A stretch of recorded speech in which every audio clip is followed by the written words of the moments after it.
Hi everyone, today I'm going to show you a very interesting game between Carlsen and Fedoseev. Here, as you can see, Fedoseev is playing for Slovenia, so that's very nice. So let's jump into the game. Carlsen started with e4, we have e5, knight f3, and knight to f6 is so-called Petrov defense or Russian defense. So Carlsen took a pawn, now d6, knight has to go back, and now Fedoseev took on e4. Here the main moves are d4, knight to c3, but Carlsen chooses a very interesting line with queen to e2. Of course, queens will be exchanged, so not that ambitious move.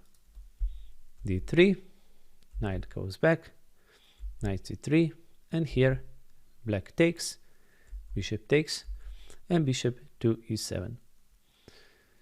So now, as you can see, actually position is quite equal, but actually white is 2 tempi up.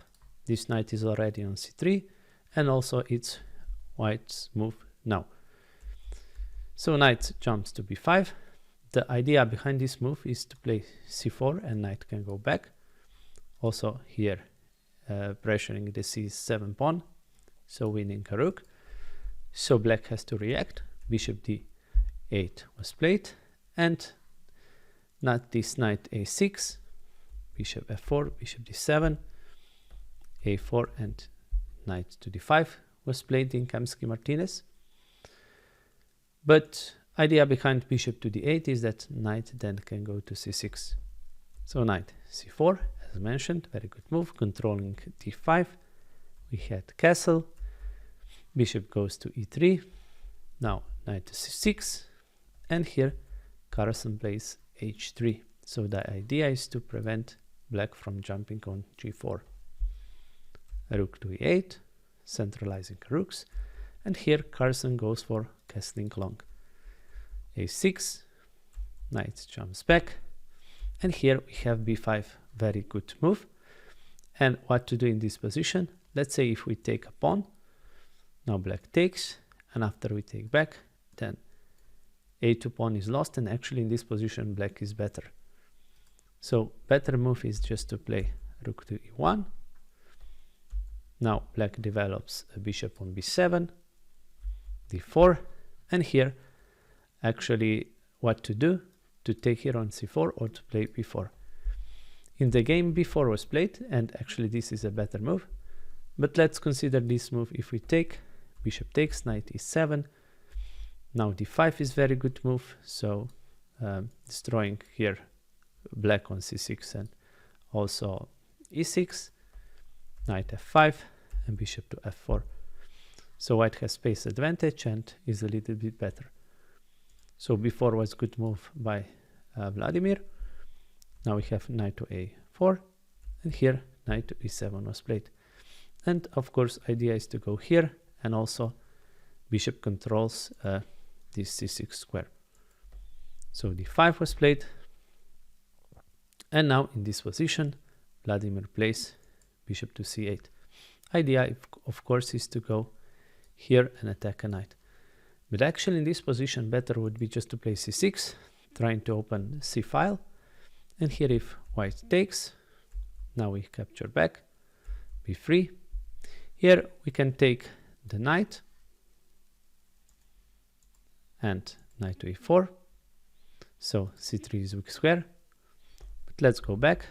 But in this position also rook to c8 is possible, and black has a good position. So c6 would be better, and but bishop to c8 was played. So bishop d3, bishop d7, as mentioned, black attacks a knight, now we have b3, and here black took on a4, but actually this is not that good move, because we want to control this c6 square, because knight is going to c6. So that capture was not that good. ba4, we have a5 to protect this pawn, and here knight to d4 was played by Carlsen. Actually in this position Carlsen even had a better move with bishop to g5, and now if knight to d7, idea is to play c5. So if black takes, we have bishop to b5.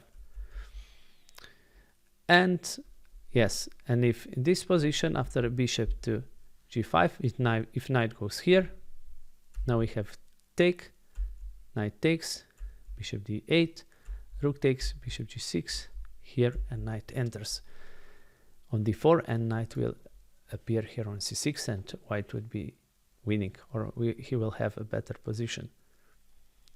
But as mentioned, knight to d4 was played. Now we have knight to g6, knight c6, knight d7, and here Carlsen goes for c5, which actually wasn't the best move. Better would be just to play bishop to f5, attacking a knight. So knight has to go there, but now we take a knight. And here we have two options, either to take with a pawn or with a knight on c6. So let's first consider this one, hg6, knight takes, rook takes, and you have bishop to d4.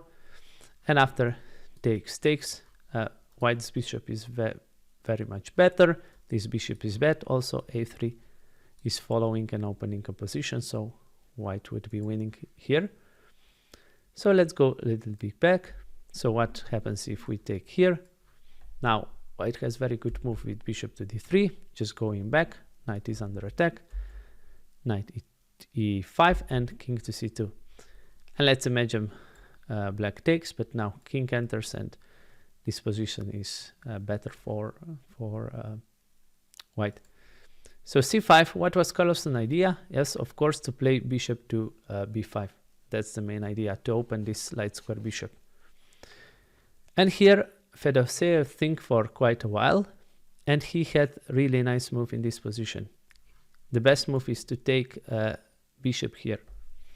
And let's say after fe, we play knight to c5, and it's really hard for white to make some progress. This knight is excellent here, although white has exchange. But actually in this position, Fedoseev took with a pawn on c5, and this was a mistake because, yeah, bishop to b5 now is coming, and here bishop to f6 is the best move, and rook takes e3 was played, but a little bit too late. So now fe, bishop goes to h4, rook e2. Here the best move is bishop to g3. What's the idea? If knight takes pawn, rook takes, bishop d7, and now bishop enters here on d6, and there's no d6 for white. So a little bit more resilient. But Fedoseev played knight to b6, and now d6, very strong move by Carlsen. cd, and now rook takes. So you see rook is very strong, both rooks are attacking. Bishop g3, now we have a check, of course, exchanging rooks because white is exchange up, and he's trying to go into the endgame. So rook takes, knight e5. Now it's only a matter of technique. White is already winning here. Knight b7, so a5 is lost. c4, knight takes, h5, knight c6, knight d3 check, so just going up. Knight c5, now we take another pawn, it's already +5, knight takes pawn, bishop takes. So the normal principles, eliminating as many pieces as possible when exchange up. Rook d2, g6, rook goes here to attack a pawn, knight there, knight d5, another pawn is won, and after knight to d6, rook c6, actually Fedoseev resigned. So yeah, amazing performance by Carlsen. You know, in dry position, he's very good. Almost out of nothing, he wins games, and he's done that against very strong opponents like Vladimir Fedoseev. So guys, thank you for watching and supporting me, and please like, share and subscribe, and I'll see you soon in the next video. Bye.